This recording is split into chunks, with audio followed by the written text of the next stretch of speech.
Welcome back to my YouTube channel. എല്ലാവർക്കും നമ്മുടെ പുതിയൊരു വീഡിയോയിലേക്ക് ഇന്നത്തെയും ഒരു ക്ലീനിങ് വീഡിയോ ആണ്. അപ്പോൾ സ്വാഗതം. ഇന്നത്തെ വീഡിയോയുടെ സ്പെഷ്യാലിറ്റി എന്ന് പറയുന്നത് ഫോട്ടോസ് ക്ലീൻ ചെയ്ത് പാക്ക് ചെയ്യുകയാണ് കേട്ടോ. അപ്പോൾ തമ്പനയിൽ കണ്ടതുപോലെ തന്നെ എന്താ പറയുക, നമ്മൾ വീട് മാറുകയാണ് കേട്ടോ. നമ്മൾ ഇപ്പോഴും റെൻറ്റിനാണ് താമസിക്കുന്നത്. അപ്പോൾ വേറൊരു വീട്ടിലോട്ട് മാറുവാണേ. ഈ ഒരു വീട് ഇതിൻ്റെ ഓണറിൻ്റെ പഴയ വീടാണേ. അപ്പോൾ അവർ ഇത് ഇടിച്ച് പൊളിച്ച് കളഞ്ഞിട്ട് പുതിയ വീട് വെക്കാനായിട്ടാണ് കേട്ടോ. അപ്പോൾ നമ്മളോട് 2 മാസം സമയം തന്നിട്ടുണ്ട്. എന്നാലും നമ്മൾ വീടൊക്കെ നോക്കി വന്നപ്പോഴത്തേനും നമുക്ക് പറ്റിയ ഒരു വീട് റെഡിയായി. അപ്പോൾ അത് പോകണ്ടെന്ന് വെച്ചിട്ട് നമ്മൾ ഈ മാസം ഷിഫ്റ്റ് ചെയ്യുക കേട്ടോ ഇവിടുന്ന്. അപ്പം അതിന് വേണ്ടിയിട്ട് കുറേശ്ശെ സാധനങ്ങളൊക്കെ പാക്ക് ചെയ്ത് വെക്കാമെന്ന് വിചാരിച്ചു. അപ്പം നമ്മളുടെ കാര്യം എന്ന് പറഞ്ഞാൽ ഒരുപാട് ഉള്ളത് ഫോട്ടോസാണ് കേട്ടോ. അല്ലാതെ നമുക്ക് കൊണ്ടുപോകാനായിട്ട് കുറച്ച് നമ്മളുടെ തുണികൾ, പിന്നെ ഒരു മേശ, ഒരു കട്ടിൽ, ഒരു ഫ്രിഡ്ജ്, ഒരു അലമാര, പിന്നെ നമ്മുടെ തയ്യൽ മെഷീനും കൂടി. അത്രയേ ഉള്ളൂ കേട്ടോ നമുക്ക് കൊണ്ടുപോകാനായിട്ട്. അതിലും ഏറ്റവും കൂടുതൽ ഉള്ളതെന്ന് വെച്ചാൽ ഫോട്ടോസാണേ. നിങ്ങൾ എൻ്റെ വ്ളോഗിലൊക്കെ പല വ്ളോഗിലും കണ്ടിട്ടുണ്ടായിരിക്കും. നമ്മുടെ ഭിത്തി നിറയെ, ഹാളിലെ ഭിത്തി നിറയെ ഫോട്ടോസ് തൂക്കിയിരിക്കുകയാണ് കേട്ടോ. ഓരോ ഫോട്ടോയ്ക്കും, നമ്മളുടെ ഭിത്തിയിലിരിക്കുന്ന ഓരോ ഫോട്ടോയ്ക്കും ഓരോരോ മെമ്മറീസാണ് കേട്ടോ. ഒരുപാട് കഥകൾ ആ ഓരോ ഫോട്ടോസിനും പറയാനുണ്ടായിരിക്കും. അതേപോലെ തന്നെ നമുക്ക് ആ ഒരു മെമ്മറീസ് നമുക്ക് എന്നും കാണാൻ വേണ്ടിയിട്ട് ചേട്ടായിയാണെങ്കിൽ ഓരോന്നും ഇങ്ങനെ ലാമിനേഷൻ ചെയ്ത് വെച്ചിരിക്കുകയാണ്. ഇത് മാത്രമല്ല, ഇതിലും ഒരുപാട് ഫോട്ടോസുണ്ട്. പക്ഷേ അതെല്ലാം കൂടി നമ്മൾ ലാമിനേഷൻ ചെയ്യാൻ വേണ്ടി നിന്ന് കഴിഞ്ഞാൽ നമ്മുടെ വീട് മൊത്തം ഭിത്തി കാണാൻ പറ്റാത്ത രീതിയിൽ എല്ലാം വീട് ഫുള്ള് ഫോട്ടോസ് വെക്കേണ്ടി വരും.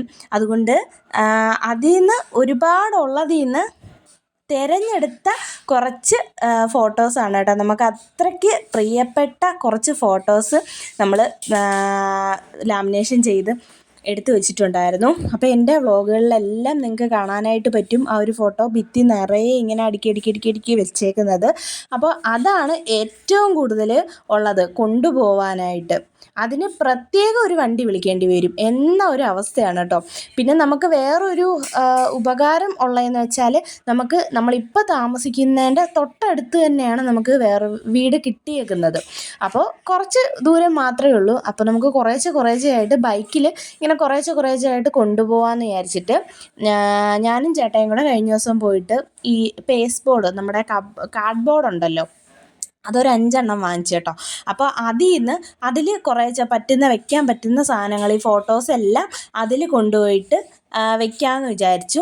അപ്പോൾ അതിന് വേണ്ടിയിട്ടെല്ലാം പാക്കിംഗ് ആണ്. ഈ മാസം ലാസ്റ്റത്തേനൊക്കെയാണ്. അപ്പോൾ നമ്മളിപ്പോഴേ ഓരോന്നായിട്ട് പാക്ക് ചെയ്തുകൊണ്ടിരിക്കുക കേട്ടോ. അപ്പോൾ എല്ലാം പേസ്റ്റ് ബോർഡ്, നമ്മുടെ കാർഡ് ബോർഡ് വാങ്ങിച്ചപ്പോൾ 5 എണ്ണം 175 രൂപ സംതിങ് അത്ര എന്തോ ആയിരുന്നു 5 കാർഡ് ബോർഡ് വാങ്ങിച്ചപ്പോഴത്തേനും. അപ്പം അതിൽ 3 കാർഡ് ബോർഡിനകത്ത് ഫുള്ള് 2 കാർഡ് ബോർഡിനകത്ത് ഫുള്ള് നമ്മുടെ ഫോട്ടോസാണ് കേട്ടോ നിറഞ്ഞിരിക്കുന്നത്. പിന്നെ ബാക്കി നമ്മുടെ റൂമിലെ ആയാലും ഷെയ്ഡിലിരിക്കുന്ന കുറച്ച് സാധനങ്ങളൊക്കെ ഉണ്ടായിരുന്നു. അതെല്ലാം കൂടെ ബാക്കി 2 കാർഡ് ബോർഡിലാക്കി. ഇനി ഒരു കാർഡ് ബോർഡ് ബാലൻസ് ഉണ്ട് കേട്ടോ. അതിന് എന്തെങ്കിലും നമ്മുടെ അടുക്കളയിൽ നിന്നുള്ള കുറച്ച് സാധനങ്ങളൊക്കെ വെക്കാൻ പറ്റുമെങ്കിൽ അതിൽ വെച്ചിട്ട് കൊണ്ടുപോകാമെന്ന് വിചാരിച്ചു കേട്ടോ. അപ്പം എല്ലാം ഭയങ്കര പൊടിയടിച്ചിരിക്കുകയാണ്. ഫോട്ടോസ് എല്ലാം ഇപ്പോൾ 2 വർഷത്തോളമായി നമ്മളിവിടെ വന്നിട്ട്. 2 വർഷം കഴിഞ്ഞു ഇവിടെ വന്നപ്പം, ഈ ഒരു വീട്ടിൽ വന്നതിന് ശേഷം. അതുകൊണ്ട് ഈ 2 വർഷത്തെ പൊടികളെല്ലാം, പിന്നെ പൂപ്പലാണ് കേട്ടോ കൂടുതൽ. ഈ മഴ സീസണൊക്കെ ആകുമ്പോഴത്തേനും ഈ ഫോട്ടോസിൻ്റെ ബാക്കിൽ നമ്മൾ ഫോട്ടോസ് എപ്പോഴും എടുത്ത് നമ്മൾ തുടയ്ക്കുന്നില്ലല്ലോ, ബാക്കിൽ പൂപ്പലായി കേട്ടോ, ഭയങ്കര പൂപ്പലായിരുന്നു. അപ്പോൾ ഈ 2 വർഷത്തെ പൂപ്പലെല്ലാം അതിനകത്തുണ്ടായിരുന്നു. ഞാൻ ജസ്റ്റ് പുറമേ ഫോട്ടോസ് എടുക്കാതെ ഭിത്തിയിൽ വെച്ച് തന്നെ ഇങ്ങനെ പൊടി തട്ടി കളയുന്നേ ഉള്ളായിരുന്നു. എടുത്തിട്ട് ഫോട്ടോസിൻ്റെ ബാക്ക് വശം ഒന്നും തുടയ്ക്കുന്നില്ലായിരുന്നു. അതിൻ്റേതായിട്ടുള്ളത് കാണാനും ഉണ്ടായിരുന്നു അതിനകത്ത്. എന്തായാലും അതെല്ലാം എടുത്ത് തുടയ്ക്കുന്നത് തന്നെ ഒരു വലിയ ടാസ്ക്കായിരുന്നു എന്നെ സംബന്ധിച്ചിടത്തോളം. പിന്നെ ചേട്ടായി ഫാൻ അഴിക്കുന്നു. നമ്മുടെ ഹാളിലെ കയറി വരുന്നിടത്തെ അവിടുത്തെ അതഴിച്ചു കേട്ടോ. ബാക്കി ഫാനൊക്കെ അങ്ങനെ കിടക്കട്ടെന്ന് വിചാരിച്ചു. കാരണം ഫാൻ ഇട്ടാൽ തന്നെ കിടക്കാനായിട്ട് പറ്റുന്നില്ല, ചൂട് കാരണം. അതുകൊണ്ട് അതെല്ലാം അവിടെ കിടക്കട്ടെ. ഞാൻ ഇരുന്നും കിടന്ന് നിരങ്ങിയൊക്കെ കേട്ടോ എൻ്റെ കാല് പെരുക്കുമായിരുന്നു, ഇങ്ങനെ ഇരുന്ന് കാല് മടക്കി വെച്ച് ഇരുന്നിരുന്നു. അപ്പോൾ ഇത്ര തുടച്ചിട്ടും തീരുന്നില്ല. നീലൂട്ടൻ്റെ ജനിച്ചപ്പം മുതലുള്ള കുറേ ഫോട്ടോസും ഒക്കെ ഉണ്ട് കേട്ടോ. അതെല്ലാമാണ് ഇത്രയും അധികം ഫോട്ടോസ്. നീലൂട്ടൻ്റെ ഫോട്ടോസാണ് ഏറ്റവും കൂടുതലുള്ളത്. അപ്പോൾ അങ്ങനെ അതെല്ലാം ഒന്ന് തുടച്ച് വൃത്തിയാക്കി പാക്ക് ചെയ്യാമെന്ന് വിചാരിച്ചു. ഞാൻ പെട്ടെന്ന് ചടപടേന്ന് അങ്ങോട്ട് തുടച്ചെടുത്തു. ഇനി അടുക്കി പറക്കി കാർഡ്ബോർഡിനകത്ത് വെക്കേണ്ട ഡ്യൂട്ടി ചേട്ടായിക്കാട്ടോ. അപ്പോൾ ചേട്ടാ ഇങ്ങനെ വലിയ വലിയ ഫോട്ടോസ് ആദ്യം എടുത്തു തരാൻ പറഞ്ഞു. അങ്ങനെ ഞാൻ ഓരോന്നും വലുത് നീളമുള്ളത് ഓരോന്നും എടുത്തിങ്ങനെ കൊടുക്കുവാണേ. പിന്നെ ചെറുതെല്ലാം കൂടെ വേറൊരു കാർഡ്ബോർഡിനകത്താക്കി. അപ്പോൾ 2 കാർഡ്ബോർഡിനകത്തും ഫോട്ടോസ് നിറഞ്ഞു കഴിഞ്ഞായിരുന്നു കേട്ടോ. അങ്ങനെ ഫോട്ടോസിൻ്റെ കാര്യത്തിലൊക്കെ ഒരു തീരുമാനമായി. പിന്നെ ഇനിയുള്ളതെന്ന് വെച്ചാൽ നമുക്ക് തുണികളുണ്ട്, നമ്മുടെ അടുക്കളയിലെ പാത്രങ്ങൾ, അത്രയാണ് നമുക്ക് ചെറിയ സാധനങ്ങൾ ഉള്ളത്. പിന്നുള്ളത് നമ്മുടെ വലിയ വണ്ടിയിൽ കൊണ്ടുപോകാനുള്ള കട്ടിലും അതേപോലെ അലമാരിയും അതേപോലുള്ള സാധനങ്ങൾ, അത്രയാണ്. അപ്പോൾ ഈ വീടിനോട് വിട പറഞ്ഞ് ഞങ്ങൾ പോകാറായി. എന്തെന്ന് പറഞ്ഞാൽ 2 വർഷത്തിൽ കൂടുതൽ താമസിച്ചില്ലേ. അപ്പോൾ എന്തോ ഒരു ഇവിടെ താമസിച്ച് ഡെയിലി താമസിക്കുമ്പം വലിയ ഇതൊന്നുമില്ലായിരുന്നു. പക്ഷേ മാറാൻ സമയമായപ്പോൾ ഉണ്ടല്ലോ വല്ലാത്തൊരു അറ്റാച്ച്മെൻറ്റ് ഫീൽ ചെയ്യുന്നു വീടിനോട്. എന്നാലും കുഴപ്പമില്ല, നമുക്ക് മാറിയേ പറ്റത്തുള്ളൂ. നമ്മൾ ഇനി വേറൊരു വീട്ടിലോട്ട് ഇതേപോലെ പോന്നു.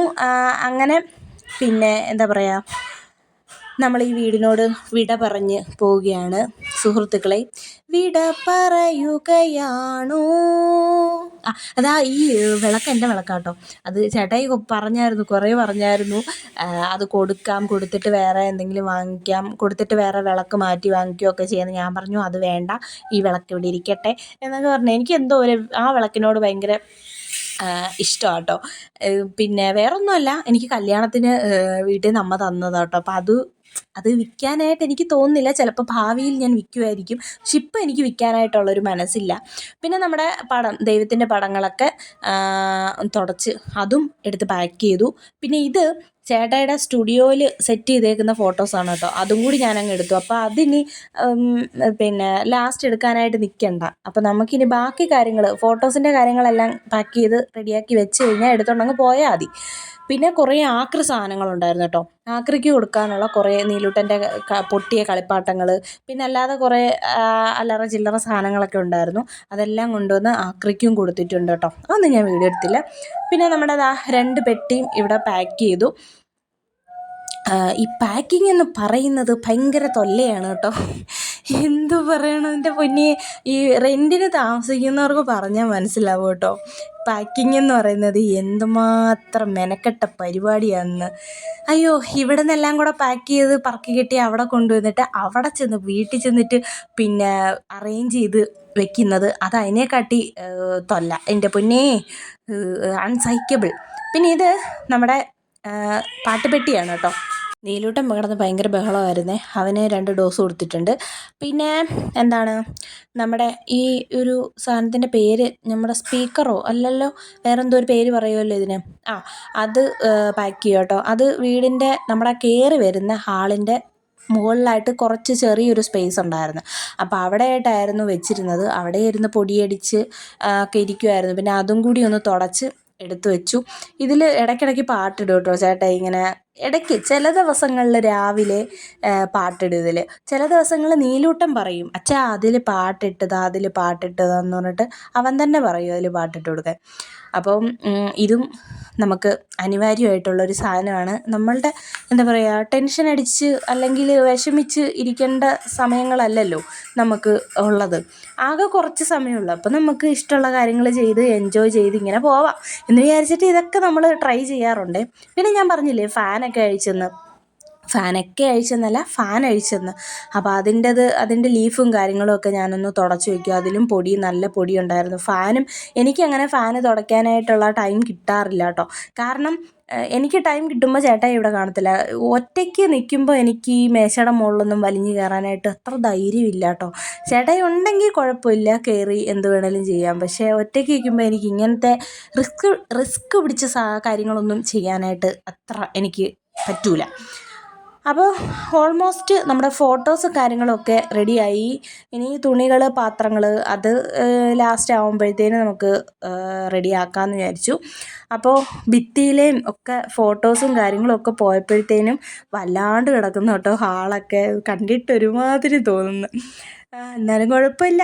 പാക്ക് ചെയ്ത് എല്ലാം റെഡിയാക്കി സെറ്റാക്കി വെച്ചു നമ്മുടെ കട്ടിലിൻ്റെ മുകളിൽ വെച്ചിട്ടുണ്ട്. അപ്പം നമ്മുടെ വീഡിയോ ഇത്രയേ ഉള്ളൂ കേട്ടോ. നിങ്ങൾ ചാനൽ ആദ്യമായിട്ടാണ് കാണുന്നതെന്ന്, വീഡിയോ ആദ്യമായിട്ടാണ് കാണുന്നതെന്നുണ്ടെങ്കിൽ സബ്സ്ക്രൈബ് ചെയ്തിട്ട് കാണാൻ മറക്കരുത് കേട്ടോ. ഇവിടെ ഒരാൾ ഇപ്പം ഈ ഇടയായിട്ട് മെയിൻ ഹോബി എന്ന് പറയുന്നത് അലക്കി ഉണക്കി മടക്കി വെച്ചേക്കുന്ന തുണീനെ എടുത്തിട്ട് ഇങ്ങനെ ഇട്ടിട്ട് അത് വീണ്ടും നനയ്ക്കാനിടുക. ഒരു ദിവസം ഒരു 5-6 തുണിയെങ്കിലും കാണും. പിന്നെ ഞാനൊന്നും പറയാറില്ല. അവൻ എൻജോയ് ചെയ്യുന്നെങ്കിൽ അവൻ്റെ എൻജോയ്മെൻ്റ് അതൊക്കെയല്ലേ, ആയിക്കോട്ടെ, അവൻ്റെ എൻജോയ്മെൻ്റ് അതൊക്കെയല്ലേ. അപ്പോൾ നിങ്ങൾ ആദ്യമായിട്ടാണ് കാണുന്നതെന്നുണ്ടെങ്കിൽ സബ്സ്ക്രൈബ് ചെയ്തിട്ട് കാണാൻ മറക്കരുത്. വീഡിയോ ലൈക്ക് ചെയ്യുക. അടുത്ത വീഡിയോ ആയിട്ട് വീണ്ടും വരാം. ബായ്.